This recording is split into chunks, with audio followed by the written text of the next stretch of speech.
In occasione della giornata mondiale dell'immunologia è arrivato in provincia di Padova Fattore J, il progetto di Fondazione Mondo Digitale e Janssen Italia, l'azienda farmaceutica del gruppo Johnson & Johnson, per sensibilizzare gli studenti delle scuole superiori sulle patologie che scaturiscono dalle alterazioni del sistema immunitario.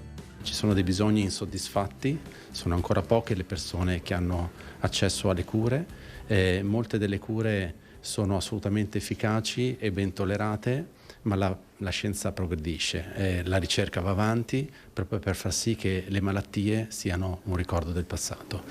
Janssen è molto impegnata in quest'area terapeutica come in altre, anche nella formazione dei giovani e nel far sì che le persone siano più vicine alla scienza, credano nella scienza e che quindi riescano anche a far sì che le diagnosi possano essere tempestive, perché poi le malattie progrediscono ed è poi difficile andare a trattarle quando ormai è troppo tardi. Quindi la prevenzione è fondamentale. Più fiducia, più salute, più futuro. Questo è il claim scelto per questa edizione di Fattore J, giunta alla terza edizione. La tappa montagnana, rivolta ai giovani dell'Educandato San Benedetto, aveva l'obiettivo di fornire corrette informazioni sul binomio salute e scienza. Quest'anno si parla dell'innovazione scientifica, quindi tutti i vari progressi che ci permettono sempre di più di sconfiggere determinate malattie e di far vivere meglio anche, far convivere meglio le persone con delle patologie, a volte appunto anche croniche. Il progetto si riferisce e parla a ragazzi di tutta Italia, perché la formazione è stata fatta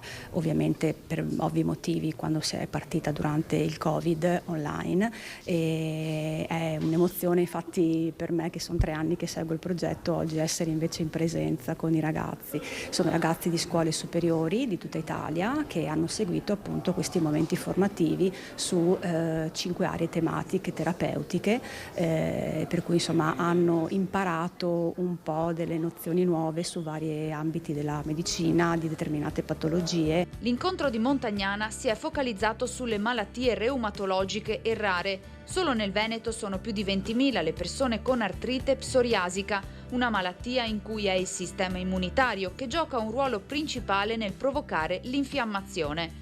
I giovani hanno potuto ascoltare le testimonianze delle associazioni. L'impegno da parte nostra è quello di cercare di capire sul quotidiano quanto dell'esperienza di cronicità, quindi dell'essere nel tempo con una malattia, possa modificare la vita della persona e ovviamente accudire queste modificazioni affinché dalla fragilità non si giunga alla rottura.